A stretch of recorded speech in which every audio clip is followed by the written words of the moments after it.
Être chrétien, ça veut dire quoi? 32e lettre. Amis et connaissances de toujours ou d'un instant, et lecteurs auditeurs inconnus. Aujourd'hui, je vais continuer de vous expliquer ce qu'est la Sainte Trinité des chrétiens. Ce point fondamental qu'il est indispensable de connaître pour comprendre l'histoire de l'Occident. Comme je vous l'ai dit précédemment, les chrétiens conçoivent celui que nous sommes convenus d'appeler Dieu, notre Créateur, comme étant un, c'est-à-dire possédant une même nature, mais animé par trois personnes.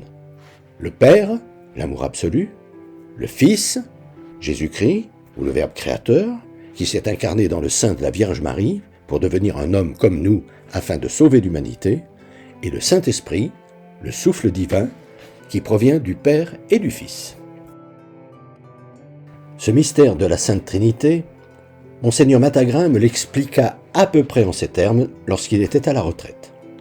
Il avait été précédemment évêque de Grenoble et membre influent du Collège des évêques de France pendant pratiquement toute la seconde moitié du XXe siècle. Dieu est amour. Le Père, première personne divine, est amour. L'intensité de son amour est telle qu'il engendre de toute éternité une deuxième personne, son Fils Jésus, le Verbe, lui-même amour infini et éternel. Et cet amour incommensurable qui unit le Père et le Fils est tellement brûlant et fusionnel qu'il génère de toute éternité une troisième personne, le Saint-Esprit. Toute définition qui laisse froid la plupart des mortels que nous sommes. Concernant le Fils, j'espère que ne m'en voudront pas trop celles et ceux qui expriment leur foi de la façon que je viens d'expliquer, si je m'appuie sur ce qui est écrit dans la Genèse pour vous proposer une approche un peu moins aride du mystère de la divinité. La Genèse explique le surgissement de l'humanité dans l'univers en disant que Dieu créa l'homme à son image et que, homme et femme, il le fit, d'où il découle que le Fils est toute l'humanité.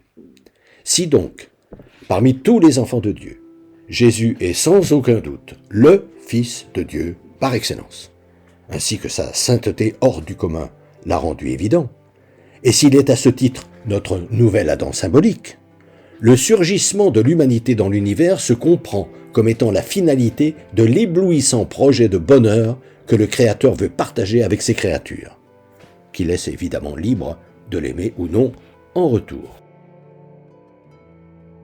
Programme étourdissant de Dieu qui, parce qu'il n'est qu'amour, de par sa définition même, ne peut donc pas rester centré sur lui-même et est en quelque sorte contraint de partager son amour.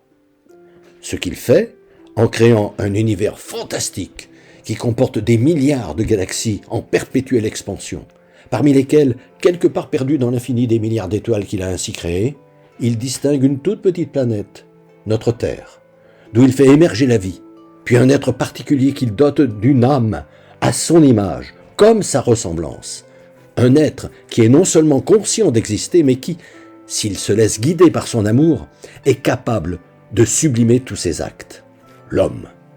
Un être qu'il intégrera dans son amour infini et divinisera s'il répond à ce qu'il attend de lui, ainsi qu'il l'a lui-même signifié à l'auteur du psaume 82 quand il lui a assuré « Moi, Dieu, j'ai dit, vous êtes des dieux, tous ».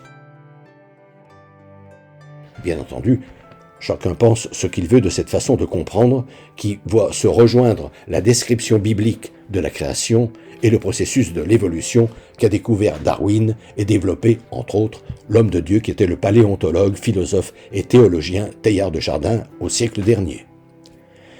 En tout état de cause, quelle que soit la représentation que nous nous faisons du Fils de Dieu, Fils unique, membre de la Sainte Trinité, engendré par Dieu le Père comme l'enseigne l'Église, ou, comme je viens de l'écrire, Fils unique, composé par l'ensemble des hommes qui seront divinisés quand ils auront véritablement répondu à l'amour du Créateur, que le chrétien qui lit ces lignes se rappelle que Jésus a insisté pour que toutes celles et ceux qui se réclameront de lui veillent à rester unis.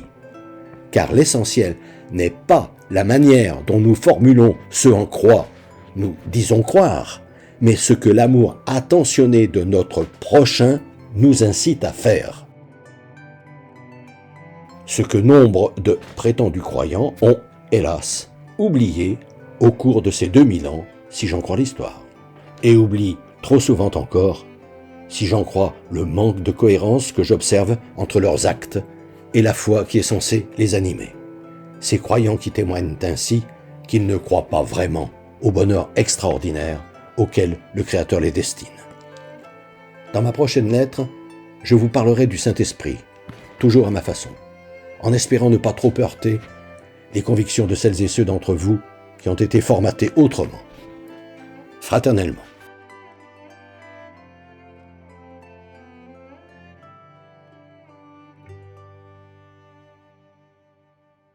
Depuis des années, environ une fois par mois, j'envoie une lettre d'information spirituelle à tout mon carnet d'adresses.